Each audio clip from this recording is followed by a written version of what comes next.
We are now going to continue in the book of Revelations, another totally misunderstood chapter, chapter 6, where those that, as it says in Matthew, have entered the wide gate and went down the wide road to destruction. Almost all teachers and prophecy teachers and pastors teach from the wide gate and the wide way to destruction. Saints, we went through the narrow gate, which was Christ himself, and we've stayed on the narrow way, which is Christ himself. And as you saw in chapter 4 and 5, that the Father, another wonderful revelation, had this book on his throne, and that book was sealed up, and that the sun rose. The Lamb of God rose up into heaven, that freshly slain lamb. In the time between he told Mary, don't touch me, and he told his disciples to put their hands in his side to feel him, to touch him. That, in the last chapter, chapter 5, was a beautiful revelation of that time that the Lord had showed John. And we go on now to chapter 6, another totally misunderstood chapter. Because now they'll certainly say, John, this is certainly the tribulation. No, it's not. It touches upon the tribulation. It covers the tribulation, but it has nothing to do directly with the tribulation. Once again, they've been wrong. You might ask me, how do you know these things? I'm a nobody. If there's anything God showed me, that he has done this because I am very foolish, and he done this to confound the wise. One day I was just asking God, I'd like to understand the book of Revelations. It seems nobody does. It's so confusing. And his spirit fell upon me. And when I read the beginning of the first book, the revelation of Jesus Christ, I went in that door and this book opened to me in a way I could never know. I am not smarter. I am not better. I am not more righteous. I just had a revelation of Jesus Christ, as Paul would say. And in chapter 6, verse 1, and I saw when the Lamb broke one of the 7 seals, and I heard one of the 4 living creatures saying as with a loud voice of thunder, "Come, John, come here." The Lamb breaks one of the seals. Remember, that scroll is sealed up because of the debt against the names that are within it. And the sun rose up, having paid the price of that debt. He is now breaking these seals. These seals cover the entire church age, from the day of his resurrection until the very end of the tribulation. These seals cover everybody chosen, predestined by the Father. These seals cover that entire time of the church age. And these 4 living creatures announce the first 4 seals. We'll go over in this message the first 4 seals. And the living creatures, as I told you, they stand between God and man. They stand between heaven and earth. And they are calling John to these messages. And they come for the first 4 because it's in between heaven and earth, God and man. They stand in that place and they bring John to that place to show him these things that will be the purpose of God in these seals, in this book, in this Lamb, and his work. And they said, "Come." And I looked, and behold, a white horse. And he who sat on it had a bow, and a crown was given to him. And he went out conquering and to conquer. Everybody's telling you that this is Jesus. You will never find in the Bible a reference, a vision, a symbol of the Son of the living God, of God himself, in this sense, and he who sat on it. Yes is not the Lord, and the horse is not what they think. I asked God to show me further about the horse, because all I had is what he showed me there in Revelations. And recently he took me and opened up Zechariah 1:8 through 11. And Zechariah is having this vision. And I saw at night, and behold, a man was riding on a red horse. And he was standing among the myrtle trees which were in the ravine, with red, sorrel, and white horses behind him. Then I said, My Lord, what are these? And the angel who was speaking with me said to me, I will show you what these are. And the man who was standing among the myrtle trees with the horses answered and said, These are those whom the Lord has sent to patrol the earth. And that's what we have in the first seal. Throughout the church age, these seals are going to show the conditions of the earth and the things that God is allowing as the church age goes on. The church expected the Lord to come and rule and reign with us in power almost immediately, in their lifetime, certainly. And what he's showing here, what he's telling John, there's going to be thousands of years before that happens. Let them know this white horse is God's authority. Paul said that all authority, all rule is set up by God. We're to obey the governments. We're to do what they tell us because he has set up those governments. At times they're tyrannical. At times they're evil. At times they cause trouble. But in the end, they're fulfilling God's purpose. Man ain't running across the earth, destroying it out of free will. God has control of things. And as you saw in Zechariah, in the end it says, and the earth is peaceful and quiet.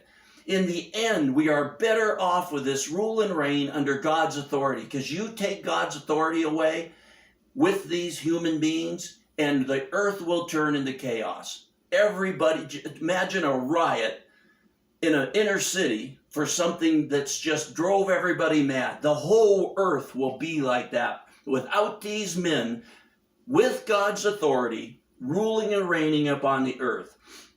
And a crown was given to him, and he went out conquering to conquer. God sets these kings up. God sets that power up. God sets that authority up, and they do go out and conquering and to conquer. It's for God's purpose as he is getting his will done. The earth prepared for what he's doing.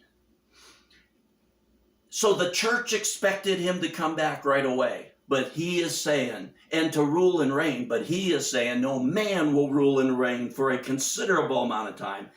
And when he broke the second seal, I heard the second living creature say, the second seal, the second creature. And another, a red horse went out, and to him who sat on it, man, it was granted to take peace from the earth, and that men should slay one another, and a great sword was given to him. As God allows these men to rule and reign and to keep his purpose upon earth, men do fight with men. But it's for God's outcome in the end. God's not losing here. God has who he wants in power, where he wants them in power. It's for his purpose. And that throughout the church age, the Christians thought that the Lord would come and bring peace to the earth, and that we'd all be peaceful and living in his kingdom. And he's telling them that I have men in authority, and they will go out conquering to conquer, and they will take peace from the earth, and that they'll slay one another, and a great sword is given to them to wage war. And in verse 5, and when he broke the third seal, I heard the third living creature saying, Come. And I looked, and behold, a black horse, and he who sat on it had a pair of scales. And I heard, as it were, a voice from the center of the four living creatures. This comes between God and man, between heaven and earth. This voice coming from the center saying, four living creatures saying, a quart of wheat for a denarius and 3 quarts of barley for a denarius. This is a very high price to pay for those things. This shows famines, shortages, severe shortages. The church wanted and expected immediately to him to come back, and we'd live in a land of milk and honey, that we'd eat of the tree of life, that we'd never want, we'd never go hungry. He's saying to the saints, Thousands of years are going to take place where there's going to be famines. There's going to be shortages like you see now. Sometimes they're worse, sometimes they're better. But as all these things are said there, what else did he say in Mark 13, 7 and 8? In these seals we've already seen broken. And when you hear of wars and rumors of wars, and we do, and we are now, and we have through the history of the church, do not be frightened. Those things must take place. They're destined by God. But that is not yet the end. For nation will rise against nation. We've had one kingdom after another. We've had world wars. This is what he's talking about in the seals. That's what he's showing us in the seals. And kingdom will be against kingdom. There will be earthquakes in various places. There will also be famines, which we just read about. These things are merely the beginning of birth pains. This goes clear back to the beginning of the church age. It has nothing to do with the tribulation. We have lived this, and the saints have wondered, where is he for generation after generation? And he's saying, that is not the end. These things is what God has allowed by God's authority. So don't think it's come yet. Don't think these things are unusual. And he says at the end of verse 6, and do not harm the oil and the wine. Do not harm the oil and the wine. Oil and wine back in those days were symbols of luxury. The rich had them. They had them in abundance. The wine for the partying and the gayness. As the world is going on in these shortages and wars, even in wars, the rich people are always partying and drinking and having fun. The rich always have their riches. The same it is now. That's what he's saying there. And when he broke the fourth seal, I heard the fourth living, and when he broke the fourth seal, I heard the voice of the fourth living creature saying, come, the last of the living creatures. And I looked, and behold, an ashen horse, and he who sat on it had the name Death, and Hades was following him. Death and the grave. And authority was given to them over a fourth of the earth to kill with the sword, and with famine, and with pestilence, and by the wild beast of the earth. Throughout the church age, we were told he's coming, and we will have eternal life, that we will not die, that he'll put an end to death in the grave. And that's what the saints were waiting for, desperately, even the apostles, thousands of years ago. And now he's telling John, you're all passing on. We have to let them know that the earth is going to go on as it has. And they will, the saints still will die, and they will be buried. And authority was given to them over a fourth of the earth. God doesn't let death and destruction and pestilence and shortages and wars envelop the entire earth. It would be chaos. Man would be gone. But he keeps it restricted to about a fourth of the earth at a time, or less, or a little more. But over a fourth of the earth, they had authority to bring death and the grave, and to kill with the sword, and with famine, and pestilence, and by the wild beast of the earth. We got very few wild beasts left on the earth anymore, but in the early church age, people were commonly killed by animals. As settlers spread out across the earth, hundreds and hundreds, if not 1,000 years ago, wild animals was a big problem. And Christians would say, you said, Lord, you said, the lion would sleep with the lamb. They're not doing that. And not only that, they're killing us. He's saying that even that would go on throughout the entire church age. Don't be deceived. Don't be let down.